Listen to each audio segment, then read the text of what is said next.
Fondo de Previsión Social del Colegio de Ingenieros de Venezuela presenta. A partir de este momento, todas las voces se unen en una sola señal. RCR presenta Conexión 750 con María Alejandra Trujillo. Muy buenas tardes, amigos de Conexión 750, lo mejor de este martes 4 de mayo del año 2021. Todo el equipo que trabaja para ustedes a partir de esta hora los saluda, variada y abundante información que compartir y analizar como es costumbre la tarde de hoy. Esto es Conexión 750, comenzamos. ¿Qué está pasando en este país? Y saludamos vía telefónica a nuestro primer invitado. Se trata de Douglas León Natera, presidente de la Federación Médica Venezolana. Doctor, gracias por atendernos. Buenas tardes. Buenas tardes, a la orden. Dígame, Mega. Con mucho gusto conversamos. Pues mucho interés de conocer su opinión y análisis acerca del tema que nos ocupa en esta parte del programa y tiene que ver con el plan de vacunación contra el coronavirus en Venezuela. Tomando en consideración lo que se nos ha dicho en las últimas horas, y es que aparentemente la aplicación del modelo COVAX se va a iniciar en el mes de julio de este año, luego del ingreso de nuestro país a este proyecto creado por la OPS y el sector privado. ¿Qué puede decirnos? Lo escuchamos. El proyecto COVAX depende de todas las organizaciones que tenga la OPS y la OMS, de acuerdo con la asignación de las vacunas que le hacen a los países. Venezuela llegó tarde, el gobierno actuante no hizo las cosas con tiempo y ahora se habla de que lo que va a llegar por el sistema COVAX va a ser aproximadamente en julio. Eso quiere decir que hay un retardo importante en la colocación de las vacunas en Venezuela y los porcentajes que tenemos hasta ahora son casi insignificantes comparándolo con las vacunaciones en Latinoamérica y el mundo. Justo quería preguntarle, doctor, porque muchos aseguran, se preguntan cuántas vidas se podían haber salvado si Venezuela hubiera ingresado al COVAX mucho antes, cuando se solicitó inicialmente. Yo le pediría un comentario, lo escuchamos. Es incalculable el número de vidas que se pudieron haber salvado, porque no tenemos cifras exactas debido a que el Ejecutivo lanza al voleo unos números que son irreales. Sin embargo, si se hubiera colocado la vacuna de primera línea, que debe ser la regla de oro, porque los que se exponen en primer lugar son los equipos de salud, los sanitarios, los médicos, enfermeras, todos los que están trabajando. Estamos en la emergencia de los hospitales y eso no lo hizo el gobierno, desorganizó la colocación de vacunas y se las colocaron primero los del Ejecutivo Nacional, comenzado por el señor Maduro, los familiares, los ministros, los cubanos, y los diputados, y no se las colocaron al equipo de salud, y eso es contradictorio con todo lo que significa la recomendación mundial para la colocación de las vacunas en pandemia. Doctor, según la Organización Médicos Unidos de Venezuela, se han contabilizado 500 muertes de trabajadores del sector salud por COVID-19. ¿Qué puede decirnos? Lo escuchamos.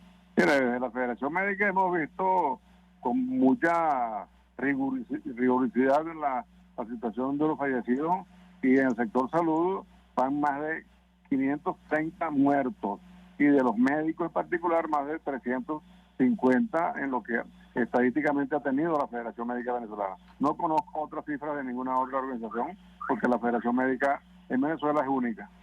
Ahora, hoy, por ejemplo, doctor, vimos imágenes del embajador ruso en Venezuela recibiendo la vacuna contra el COVID-19, lo cual llamó poderosamente la atención, generó toda clase de reacciones en redes sociales. Quisiera su comentario, lo escuchamos. Es parte de la propaganda del Ejecutivo Nacional y también parte de lo que la muestra del apoyo que puede estar significando los rusos para este gobierno totalitario de Venezuela. Es un mensaje de ellos, políticos, que se le debe dar el justo valor. Realmente en enfermedad, en pandemia, en cosas como estas que son graves, donde está atravesada, está de medio la vida y la salud del humano, no debería la política politiquera estar actuando como es lo que abusivamente ha hecho este desgobierno del socialismo del siglo XXI que regenta el señor Maduro.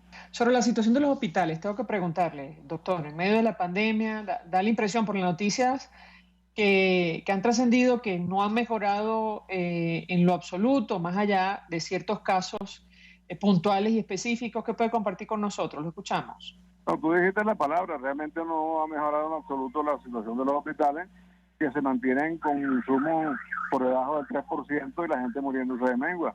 Realmente lo hemos dicho y ya tenemos más de año y medio en esta prédica de que en Venezuela, en lugar de haber una morbimortalidad, lo que hay es una morbimortandad por la gran cantidad de pacientes que mueren dentro de los hospitales, en sus casas y en las calles.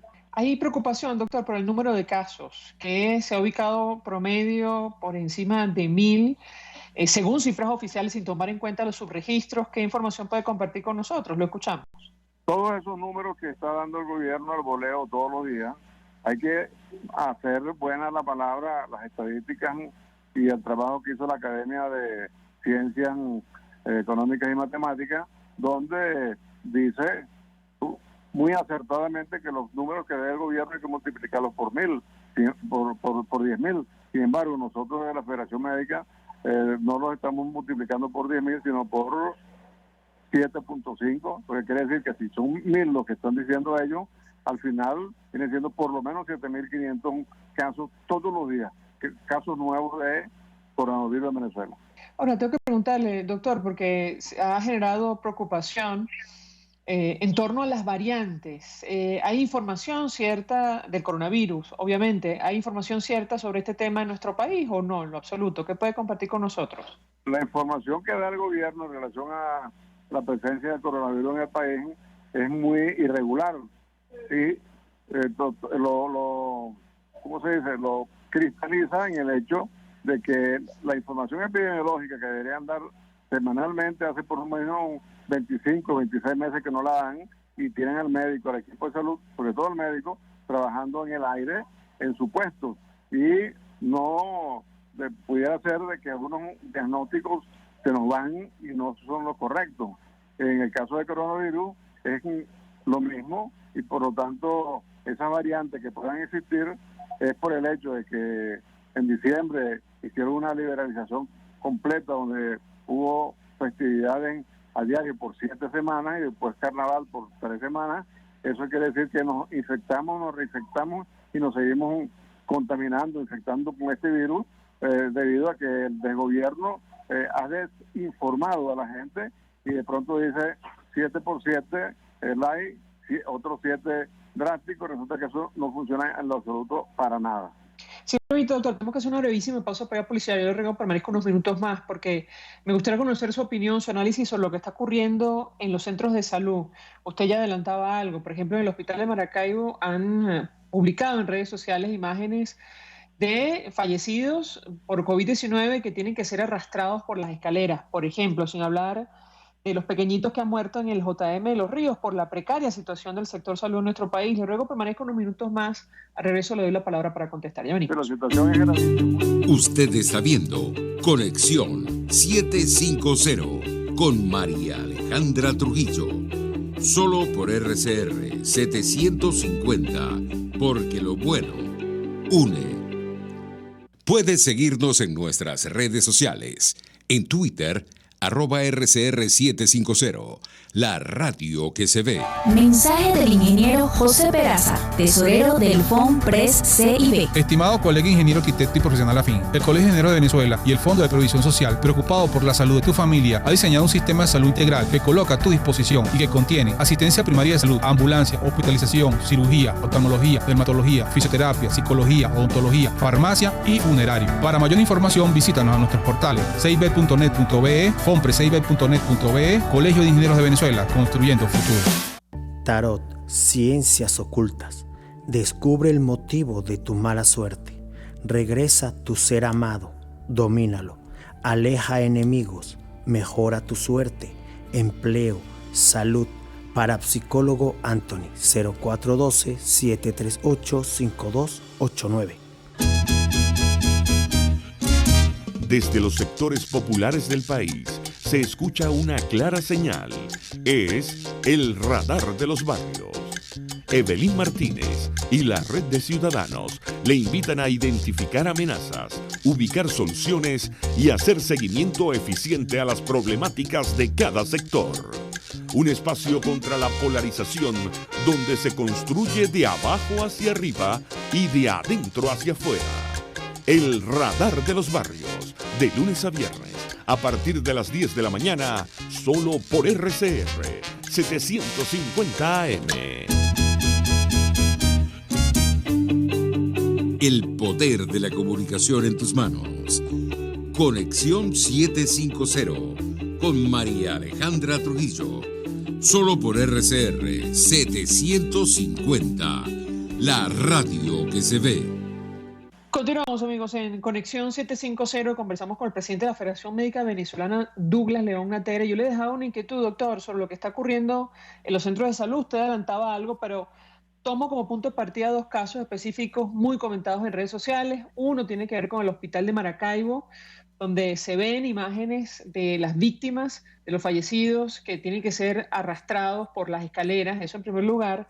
Y en segundo lugar, bueno, familiares de los pacientes del JM Los Ríos hablan de 5 víctimas mortales solo en el mes de abril. ¿Qué puede decirnos? Lo escuchamos. Los hospitales en el país, ya desde hace mucho tiempo, de manera crónica, hemos reclamado que no tienen insumos, medicamentos ni material médico-quirúrgico, es decir, que tienen apenas el 2 o el 3% para que nosotros los médicos en el ejercicio de la profesión podamos salvar vidas.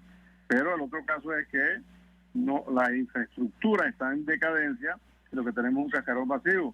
Si de pronto hay un hospital grande como el General del Sur en el Zulia, el Universitario de Maracaibo, que tienen, por ejemplo, ponle 20 pabellones, resulta que de esos 20 ascensores, esos ascensores apenas funcionan 2.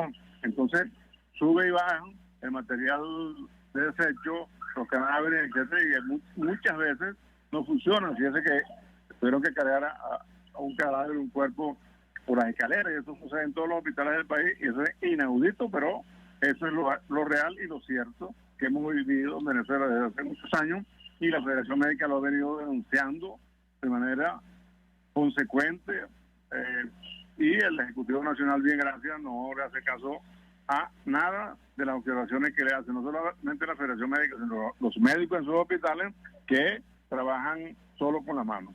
Claro, se lo pregunto, doctor, porque el impacto que puede tener una situación como esta en medio de la pandemia, me imagino que es incierto. ¿Qué puede compartir con nosotros? Digo, por las medidas de seguridad, de bioseguridad, esto de trasladar, la necesidad de trasladar cadáveres por las escaleras. Lo escuchamos.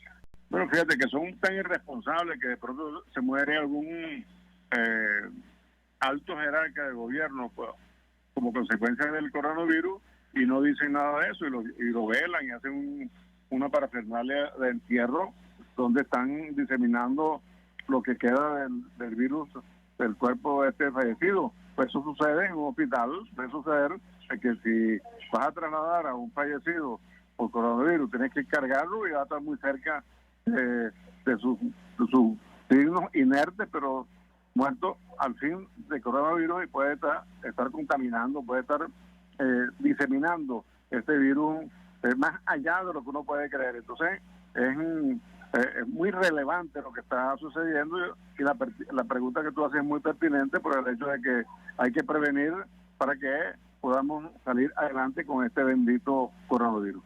Ahora, doctor, en el caso concreto del Hospital de Maracaibo, en este trabajo que publicaba el diario La Verdad, algunos de los profesionales de la salud decían: no contamos con agua ni gel antibacterial para asearnos las manos, y cuando nos quejamos nos dicen que si no estamos a gusto simplemente nos podemos ir. ¿Qué puede decirnos ante una declaración de esa naturaleza? Lo escuchamos. Ante una situación como esta, que realmente es evidente, es público y notorio, de que los hospitales, más del 80% de los hospitales no tiene agua, no tiene detergente, no hay mopa, no hay implementos para mantener aseados los ambientes donde puede estar contaminado por el virus. Si el gobierno no se ocupa de que tengamos esos implementos de bioseguridad tan sencillos, pues entonces habrá que tomarle la palabra al Ejecutivo Nacional cuando diga que si queremos irnos de los hospitales, pues tendremos que irnos, porque eso realmente el médico está haciendo el trabajo, prácticamente por amor al arte, porque en principio el salario es miserable. En segundo lugar, no hay bioseguridad. Hay una exposición y se nos han muerto más de 350 médicos en lo que va de pandemia, y el gobierno ha tratado más bien de invisibilizar a estos fallecidos, así como también invisibilizar la gran cantidad de casos que realmente tenemos en el país. Doctor, no quiero desaprovechar la oportunidad para preguntar lo que está ocurriendo en el Hospital de Niños JM de Los Ríos, porque es una situación que no se explica. Dinero parece que hay, porque en un momento determinado aparecieron los recursos necesarios para ingresar al COVAX. Incluso se ofreció cancelar prácticamente todo lo necesario para tener acceso a millones de dosis de vacunas a través de este mecanismo creado por la OPS y el sector privado. Yo le pedí un comentario sobre lo que ha ocurrido en los JM de Los Ríos. Sabemos que hay una deuda, creo que de 9-10 millones de dólares, que podría poner en marcha un programa de intercambio que existía para facilitar el trasplante de órganos en el caso concreto de los niños que están allí. ¿Qué puede decirnos sobre este tema en específico? Lo escuchamos. Fíjese que está tocando un punto muy álgido con alguien que fue pionero del trasplante renal en el JM de Los Ríos, porque casualmente los 2 primeros trasplantes de riñón, yo fui uno de los cirujanos que actuó y salvamos a esos niñitos, y es prioritario para el pediatra, para el urólogo pediatra, para el cirujano vascular de trasplante, que se puedan tener todos los implementos y salvar vidas. Allí en el JM de Los Ríos hay una cantidad de niñitos, creo que son más de 35 que están en la cola esperando por trasplante hace más de 3-4 años, y es imposible que se resuelva, porque con caritas bonitas, sonrisas y decir que tiene buena intención, no se resuelve el problema de la vida y la muerte para un trasplantado que necesita diálisis, necesita tratamiento diario, intenso, y presencia de los nefrólogos y los urólogos y el equipo quirúrgico allí para que los accesos vasculares funcionen y puedas tener a un niño con funciones orgánicas adecuadas y prolongarle la vida lo más que se pueda con un trasplante renal. Ahora, la pregunta que yo le haría, doctor, es retórica, obviamente, pero esto es una decisión política, porque, insisto, o sea, parece que el dinero lo hay, apareció al menos para garantizar el ingreso de Venezuela al COVAX. ¿Qué puede decirnos? Mira, es tan entreverado todo esto que uno pudiera decir que no entiende al que está en el Ejecutivo Nacional, porque si tienen el dinero, porque lo tienen, cuando hay alguna actividad telúrica en alguno de los países amigos de este gobierno, como es en Nicaragua o en Bolivia, o qué te digo, en algún otro país cercano al color rojito, comienzan y mandan recursos, incluso enviaron algunos recursos de oxígeno para Manao, que no para así no los estaba pidiendo. Entonces ves que cuando quieren hacer una pantalla de que hay recursos, pues salen adelante. Y aquí en Venezuela es todo lo contrario. No hay cómo hacer los trasplantes renales en los niñitos, no hay cómo hacer los trasplantes hepáticos, no hay cómo hacer los trasplantes de médula.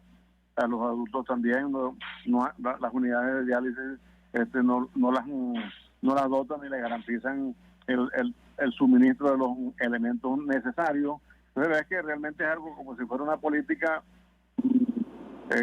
coordinada, una política calculada, así como el holocausto a la salud del pueblo de Venezuela, que es lo que nos impresiona, le interesa a este gobierno orientándolos hacia el exterminio. Realmente es catastrófico lo que está pasando en el país con esta política de salud inexistente en el gobierno nacional, en el Ejecutivo Nacional. Doctor Douglas León Atero, un millón de gracias por atendernos, acompañarnos estos minutos. Presidente de la Federación Médica Venezolana, expresando opinión y análisis acerca del tema que debatimos en esta parte del programa, que tiene que ver con el impacto de la pandemia, el inicio de un plan de vacunación, aparentemente en el mes de julio, en el marco del mecanismo COVAX, al que finalmente ha ingresado nuestro país. Vamos a la pausa. Al regreso venimos con más. Estás en sintonía de Conexión 750 con María Alejandra Trujillo. Solo por RCR 750. Porque lo bueno une. Sintonícenos a través de Periscope, @RCR750, la radio que se ve. Mensaje del ingeniero José Peraza, tesorero del FOMPRES CIB. Estimado colega ingeniero, arquitecto y profesional afín, el Colegio de Ingenieros de Venezuela y el Fondo de Previsión Social, preocupado por la salud de tu familia, ha diseñado un sistema de salud integral que coloca a tu disposición y que contiene asistencia primaria de salud, ambulancia, hospitalización, cirugía, oftalmología, dermatología, fisioterapia, psicología, odontología, farmacia y funerario. Para mayor información, visítanos a nuestros portales cib.net.be, fomprescib.net.be, Colegio de Ingenieros de Venezuela, construyendo futuro. Y ahora quiero hablarte de Comercializadora Prada, y ya de solo nombrarlo se me hace agua la boca, porque Comercializadora Prada son los más frescos quesos y embutidos que te llevan a tu casa. Todos los quesos, todos los embutidos, y como cuentan con proveedores exclusivos, te resulta mucho más económico. Llámalos ya, 0424-134-6035, en Instagram wprada.ve. Comercializadora Prada, todo en quesos y embutidos con la mejor relación precio-sabor. Dosis Alternativa es tu espacio para conocer de cerca todos aquellos temas relacionados con la salud, educación, la familia, entre otros. La ansiedad es una respuesta fisiológica, eso tú no lo puedes evitar. La ansiedad se presenta cuando hay una situación que tú no sabes cómo manejar. El problema es cuando tú permites que esa ansiedad sobrepase los niveles que tú puedas manejar. Dosis Alternativa nos permite tener las respuestas con los especialistas de aquellas interrogantes que nos hacemos en nuestra vida cotidiana. El estrés es una reacción fisiológica natural que se genera como respuesta ante un evento que es percibido, y quiero recalcarlo de percibido, como un evento amenazante que nos sobrepasa en nuestra capacidad de respuesta. Dosis Alternativa, una gama de posibilidades donde su bienestar físico y emocional toman significado. Con Marilia García, de lunes a viernes a las 9:30 de la mañana, solo por RCR 750, la radio que se ve.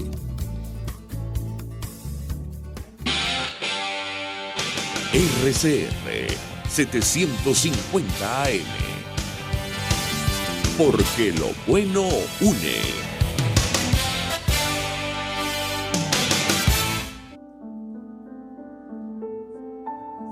La Academia de Ciencias Físicas, Matemáticas y Naturales presenta El progreso tiene su ciencia. Hoy presentamos Vladimir Cubes y la fiebre del burro.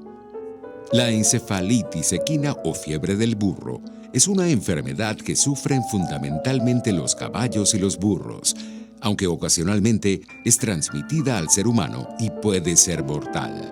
En 1932, vino a Venezuela un veterinario y virólogo oriundo de la entonces Checoslovaquia, llamado Vladimir Cubes. Había sido contratado por el gobierno del general Juan Vicente Gómez para hacer una evaluación del estado del ganado en nuestro país. Hasta entonces, a los animales se les aplicaban vacunas para encefalitis que generalmente fallaban en prevenir la enfermedad. Vladimir Cubes identificó al agente causante de esta fiebre del burro como un virus de encefalitis equina diferente a los conocidos hasta el momento. La descripción de este virus, publicada en 1938 por Cubes en la revista norteamericana Science, es todavía hoy en día el artículo más citado de la ciencia veterinaria venezolana. Gracias a sus hallazgos, posteriormente se desarrolló una vacuna para la fiebre del burro, específica para Venezuela. Actualmente, cuando se detecta una epidemia de encefalitis equina venezolana en el ganado equino, se procede a vacunar al ganado para prevenir epidemias que puedan generar transmisión hacia el hombre. Así pues, vacunando al ganado, se logra prevenir la fiebre del burro en humanos. Hasta donde tenemos noticias, Cubes vivió en Venezuela hasta los años 50 y luego emigró hacia destinos desconocidos. No obstante, su tránsito por nuestro país dejó una huella en la ciencia veterinaria venezolana. El progreso tiene su ciencia. La Academia de Ciencias Físicas, Matemáticas y Naturales presentó El progreso tiene su ciencia. RCR 750 AM. Porque lo bueno une. María Alejandra Trujillo te acompaña en Conexión 750, solo en RCR 750, la radio que se ve. Claro y raspado. Continuamos, amigos, en Conexión 750 y en esta parte del programa hablamos acerca de lo que está ocurriendo con la designación de un nuevo Consejo Nacional Electoral en nuestro país. Hay opiniones encontradas y vamos a tratar de analizar qué hay detrás de este acuerdo político, según algunos periodistas especializados en el área. Nos acompaña Roberto Abdul, presidente de Súmate. Como siempre, gracias por atendernos. Muy buenas tardes. Buenas tardes, María Alejandra. Un placer hablar nuevamente contigo y gracias por la invitación. Pues le pediría una primera valoración acerca de lo que está ocurriendo, lo que está en marcha, que en la práctica es la designación de un nuevo Consejo Nacional Electoral. Algunos periodistas especializados como Selina Carqués, por ejemplo, dan por sentado que esto surge de un acuerdo entre el régimen de Nicolás Maduro y algunos factores de la alternativa democrática. ¿Qué puede decirnos? Lo escuchamos.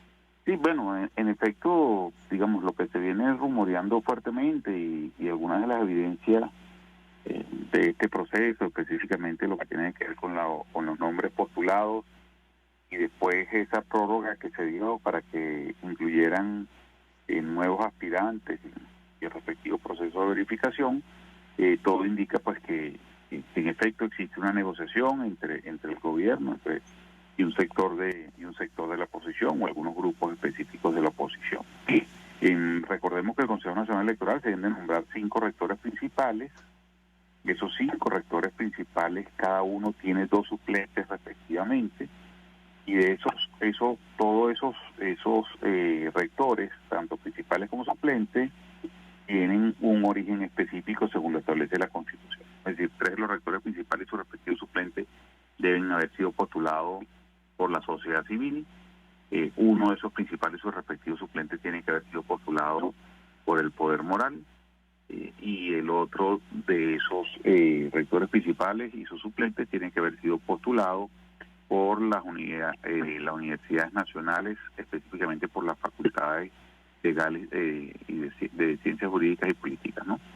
En ese sentido, pues bueno, cuando se hizo o se reabrió o se dio esa segunda prórroga, pues bueno, se incluyeron algunos nombres que no estaban obviamente en esa primera grupo de postulados, y pues bueno, y ahí llamaba la atención, por ejemplo, la presencia de Enrique Márquez, quien fuera dirigente de Un Nuevo Tiempo y después de la elección de 2018 en teoría se desvinculó de dicho partido y estaba más cercano al grupo pues de Henry Falcón, específicamente de la campaña de Henry Falcón en ese momento.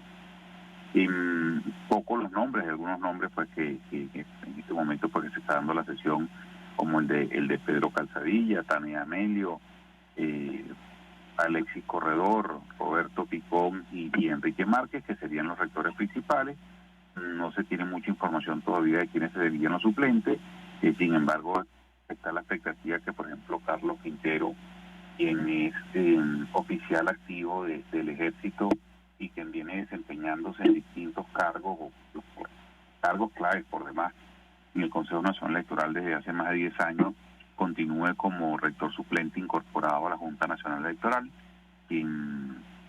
porque recordemos que de esos 10 suplentes en total, 3 de ellos, de los que son específicamente los suplentes de los rectores seleccionados o que representan, que fueron postulados en teoría por la sociedad civil, se incorporan a 3 de los organismos del Consejo Nacional Electoral, conocidos como organismos subordinados, específicamente la Junta Nacional Electoral, que es el ente, digamos, de mayor poder, si se quiere, dentro del Consejo, es donde es el organismo que realmente se organiza la elección. Después está la Comisión de Participación y Financiamiento, conocida como COPAFI, y la otra es la Comisión del Registro, ¿no?, que es otro de los organismos donde se incorpora entonces uno de esos rectores suplentes de la sociedad civil.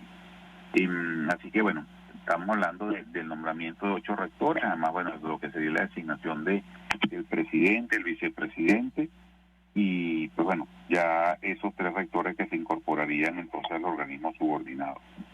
Obviamente, pues personas como Tania Amelio, Pedro Calzadilla, pues fueron, en el caso de la organización de Súmate, pues objetaron su presencia en dicha lista y sus postulaciones por sus vinculaciones directas al Partido Socialista Único de Venezuela.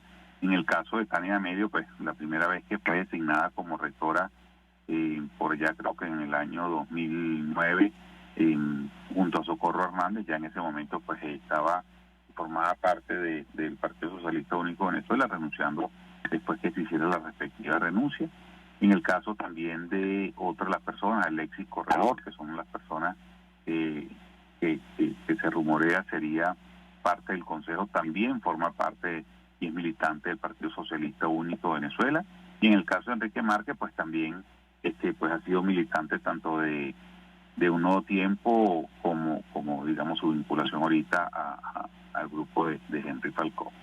Es decir, pues que un poco ese espíritu que establece la Constitución de la independencia, de la no militancia, de la no vinculación a los partidos políticos, obviamente pues esta Asamblea Nacional pues simplemente hizo caso omiso, no cumpliendo con el debido proceso en la materia electoral. Entendemos que las circunstancias del país llevan a una negociación, pero también es importante destacar que esta negociación no necesariamente representa al universo político, ni representa, digamos, en el caso de los sectores opositores, al grupo más amplio de la oposición, el cual, digamos, está aglutinado en torno a partidos como Primero Justicia, Voluntad Popular, Acción Democrática, Un Nuevo Tiempo, y un grupo adicional de unos 27 partidos que conformaron una alianza el año pasado. Entonces, este proceso, pues bueno, si bien un proceso para lavarle la cara tanto a este Consejo Nacional Electoral como a la Asamblea Nacional, que en teoría estaría actuando apegada o supuestamente apegada a derecho, pues bueno, vemos que es un proceso pues que arranca con una pata coja, por decirlo de alguna manera, decirlo coloquialmente, y pues veremos un poco en su desempeño, ya que su origen ya nace con una mácula, ya nace manchado. Veremos entonces su desempeño si actúan apegados a derecho, y creo que en los próximos días, cuando se haga la convocatoria de las elecciones de gobernadores, pues, y se vaya y supuestamente se va a unir con las elecciones de alcalde, entonces iremos viendo un poco cuál será el comportamiento de este nuevo directorio del Consejo Nacional Electoral.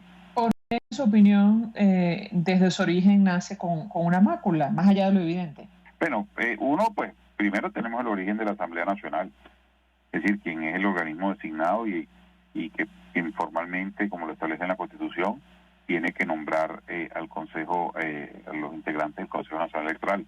Segundo, pues han incorporado un grupo de personas vinculadas a los partidos políticos, que militan en los partidos políticos, que tienen nexos claros, intereses claros en el punto de vista de lo político, y eso está establecido de manera, digamos, tácita, explícita en la Constitución, pues que es un impedimento para formar parte del directorio del Consejo Nacional Electoral.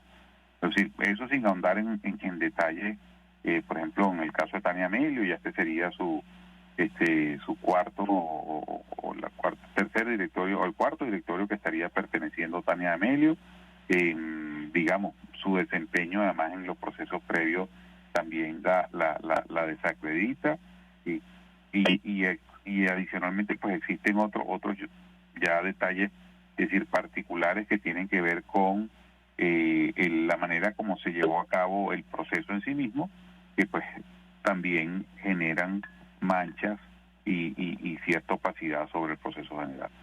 Ahora, en la práctica, ¿qué expectativa tiene usted en lo personal sobre este nuevo Consejo Nacional Electoral? Mira, en este momento, pues no existe expectativa de que exista un cambio de tendencia en lo que es la actuación del Consejo Nacional Electoral.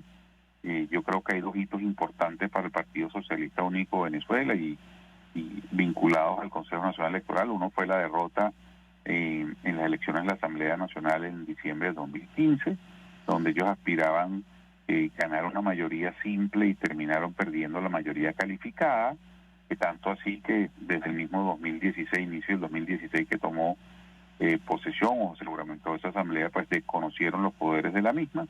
Después, bueno, vino el intento de promover un referéndum revocatorio presidencial, proceso que también fue obstaculizado y más que obstaculizado, pues prohibido por el Consejo Nacional Electoral.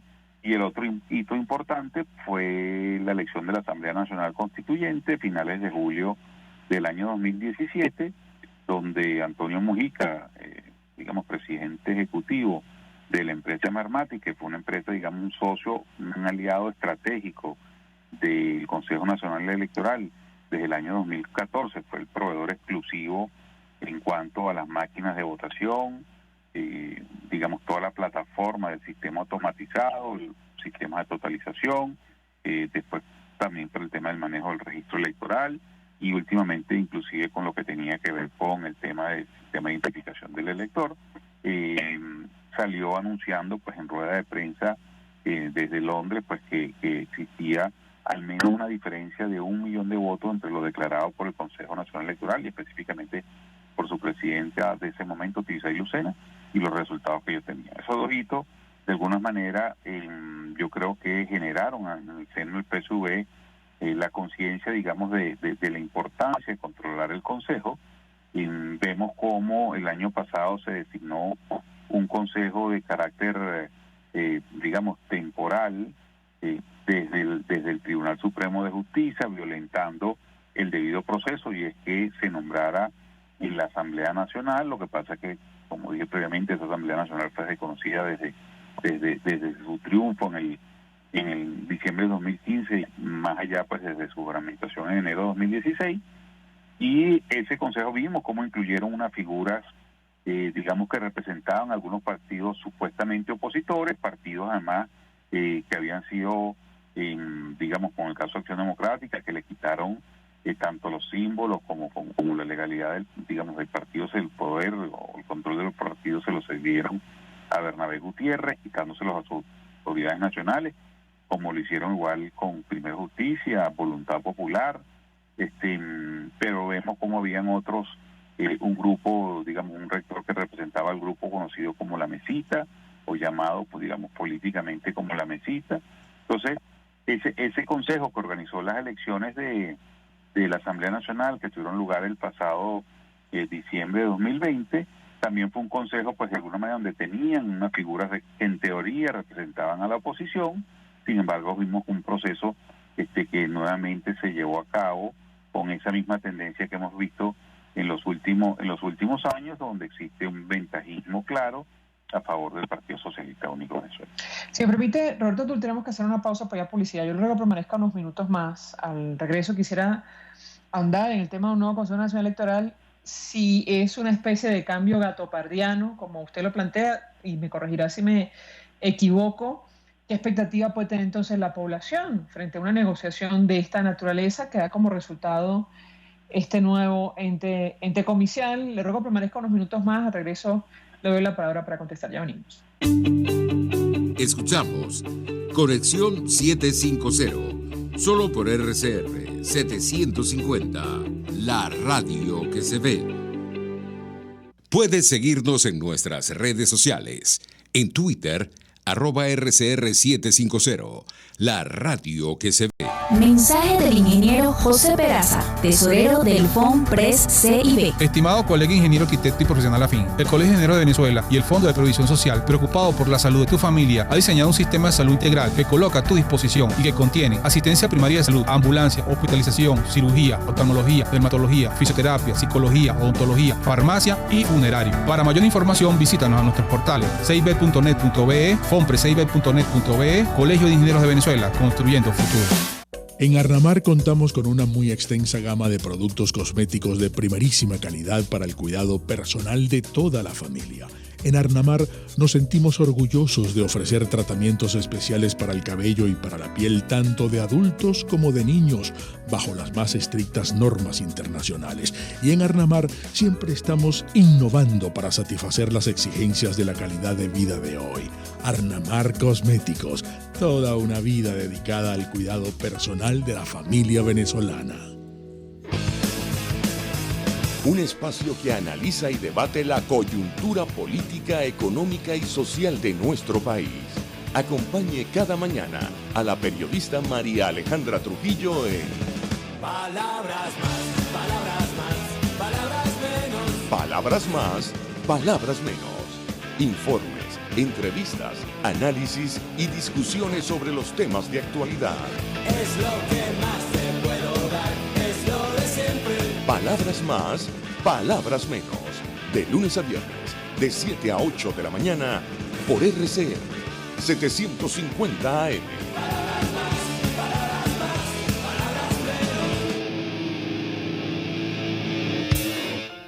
El chavismo, criminal como es, ha sido formidable creando una nueva estructura de financiamiento para la revolución. Ha sido formidable creando unos nuevos circuitos de levantamiento de plata negra, oscura, absolutamente ilegal, para financiar lo que queda aquí de nomenclatura chavista. Nos quitan el petróleo. Bueno, ya vemos cómo nos resolvemos. Y una mano lava la otra y las dos lavan la cara. Y en eso andamos. Lamentablemente, el panorama de una variable que es fundamental, porque siempre decimos, sí, los venezolanos saldremos de esto el día que nos determinemos a salir de esto, y lo que importa es lo que decidamos nosotros acá dentro. Claro, porque si un pueblo no se decide a ser libre, jamás lo será, por supuesto que sí. Dentro de una ecuación como la venezolana, donde el apoyo internacional es tan fundamental, donde el actor llamado Estados Unidos de América es tan fundamental, yo recelo bastante de que las cosas puedan mejorar desde ese punto de vista. Entonces, es complicado a esta altura, por las cosas que estamos viendo, por los enlaces que estamos viendo entre distintos factores, pensar en que la cosa de Estados Unidos y su abordaje de Venezuela puedan cambiar a favor del vector de la libertad venezolana. Y así nos va, de lunes a viernes a las 4 de la tarde. Radio Caracas Radio, porque lo bueno une.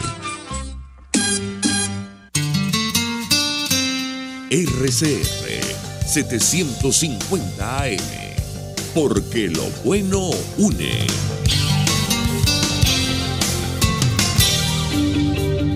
El poder de la comunicación en tus manos. Conexión 750 con María Alejandra Trujillo. Solo por RCR 750, la radio que se ve.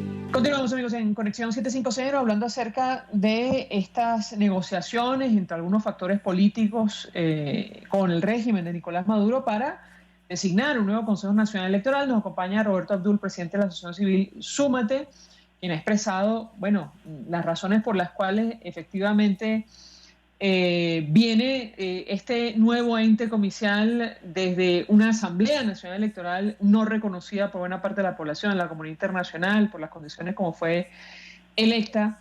Pero yo les hago una inquietud porque, ¿qué expectativa puede tener la población? Sé cuál es su opinión en lo personal, pero la población, ¿qué expectativa de un posible cambio bajo estas condiciones y tomando en consideración, insistimos, los errores de origen que arrastraría este nuevo ente comicial? Lo escuchamos. Mira, sí, un poco parafraseando el tema de si es un cambio gatopardiano, pues en efecto yo creo que es cambiarlo todo para no cambiar nada, en el sentido que el poder, o las posibilidades que se dé un cambio no parte del Consejo Nacional Electoral, más allá de que la aspiración mayoritaria, de los ciudadanos venezolanos es que tengamos unas elecciones libres o por lo menos con un nivel de integridad mucho más cercano al deber ser.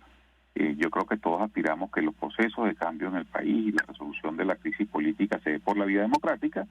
Sin embargo, las señales que ha dado el Partido Socialista Único de Venezuela y el gobierno en general y la cúpula de poder, pues es que no están dispuestos a ceder poder. Entonces, el cambio debería, yo creo que el Consejo Nacional Electoral puede terminar siendo un instrumento de un proceso de negociación mucho más profundo, donde distintos factores, que representen a la sociedad, que representen a la comunidad internacional, pues formen parte del mismo y que entonces se instrumenten esos procesos de negociación o acuerdos que se puedan llegar vía el Consejo Nacional Electoral, pero no al revés. O sea, no creo que va a ser por la vía, porque cambiemos un rector, 2 rectores del Consejo Nacional Electoral, que vamos a conseguir entonces las condiciones. Las condiciones se van a conseguir a través, o si se consiguen a conseguir, se van a conseguir, digamos, por la vía de un proceso de negociación a mucho mayor nivel.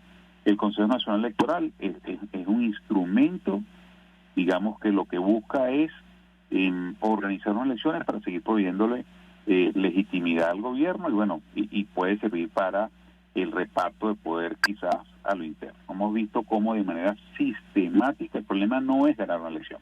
Eso ya se demostró. O sea, en el año 2015 se demostró que se podían ganar las elecciones. Se ganó la elección más importante que hay en el país, que es el de la Asamblea Nacional, que es el poder de los poderes, en el sentido, más allá que seamos un país presidencialista, donde el Ejecutivo tiene amplios poderes, pero es la Asamblea Nacional el organismo con la responsabilidad, pues digamos, de controlar el resto de los poderes. Esa elección se ganó y fue desconocida. Entonces, la pregunta, y después, en las elecciones de gobernadores, posteriormente, en el año 2017 se ganaron unas 5 o 6 gobernaciones, y por ejemplo Tomás Guanipa, Juan Pablo Guanipa, que no aceptó juramentarse frente a la irrita Asamblea Nacional Constituyente, entonces fue destituido. Pues hemos visto en el pasado cómo las competencias de los funcionarios electos pues son desconocidas por parte del gobierno y terminan adjudicándole esas competencias y los recursos respectivos a organizaciones, organismos o entes paralelos, ¿no? O figuras paralelas, como pueden ser las corporaciones estatales, como pueden ser los protectores. Entonces, el tema no es ganar la elección en sí misma, sino que el gobierno esté dispuesto a reconocer, primero organizar unas elecciones en unas condiciones, digamos, de equidad, de justicia, de pluralidad, y por el otro lado, que entonces esté dispuesto a respetar los resultados de la elección. En ese caso, el Consejo Nacional Electoral terminaría siendo, digamos, el organismo que le tocaría implementar dichas elecciones. Pero esa negociación no se va a dar en el Consejo. O sea, esas elecciones se tienen que dar a otro nivel, donde los incentivos, digamos, de cumplir con los acuerdos estén dados. Entonces, y yo digamos, creo que es importante, digamos, que se den cambios en el Consejo Nacional Electoral, que se vayan dando, digamos, negociaciones en torno a tener rectores que actúen apegados a derecho. Sin embargo, no es el Consejo, digamos, la vía o el instrumento a través del cual se va a lograr el cambio. Es una negociación ya a un nivel, digamos, una gran negociación a nivel del centro de poder, realmente, que es el gobierno, que es el Ejecutivo y la cúpula de poder, y no lo es el Consejo Nacional Electoral. Entre otras cosas, porque tal como lo había establecido la comunidad internacional, o buena parte de ella, en una hoja de ruta que se presentó hace tiempo, el cambio pasa por, el jefe del Ejecutivo, que surge de una elección desconocida por buena parte de la comunidad internacional. Yo le pediría un comentario al respecto, lo escuchamos. Sí, sin duda una de las solicitudes que ha estado en la mesa en los distintos,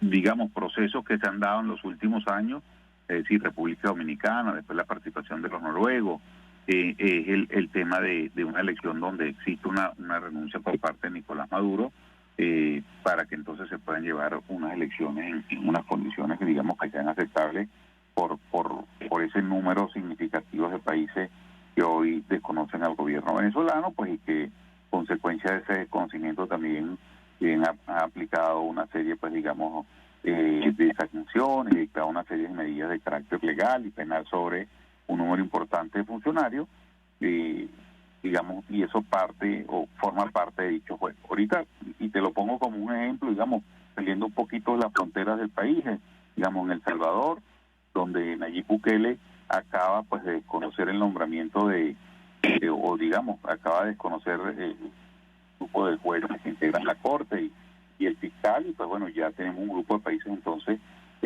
como los Estados Unidos y la Unión Europea, expresando su preocupación por la concentración de poder de parte del presidente de El Salvador. Entonces vemos que no es un tema, digamos, que va dirigido estrictamente o específicamente contra Venezuela, sino existe también una dinámica en el juego democrático donde los países también de alguna manera procuran que, entendiendo que las democracias no son perfectas, entendiendo que pueden haber desviaciones, pero entendiendo también pues que tiene que haber un respeto a unos principios generales. Roberto Abdul, 1.000.000 de gracias por atendernos, acompañarnos como siempre, presidente de Súmate, expresando opinión y análisis acerca de este tema que está en desarrollo, la designación de un nuevo Consejo Nacional Electoral en el marco de negociaciones políticas entre distintos factores, incluyendo el régimen de Nicolás Maduro, y la posible expectativa de un cambio en nuestro país, que no dependería, como ha dicho nuestro invitado, de este nuevo máximo ente electoral. Nosotros nos despedimos. Lo hacemos a nombre de Jaime Estares de la Dirección General de la Estación, en la gerencia de producción Willy Charcaya, en la producción César Umbría y Yay Pacheco, en los controles Víctor Mejías, quien tuvo el inmenso placer de acompañarles, María Alejandra Trujillo.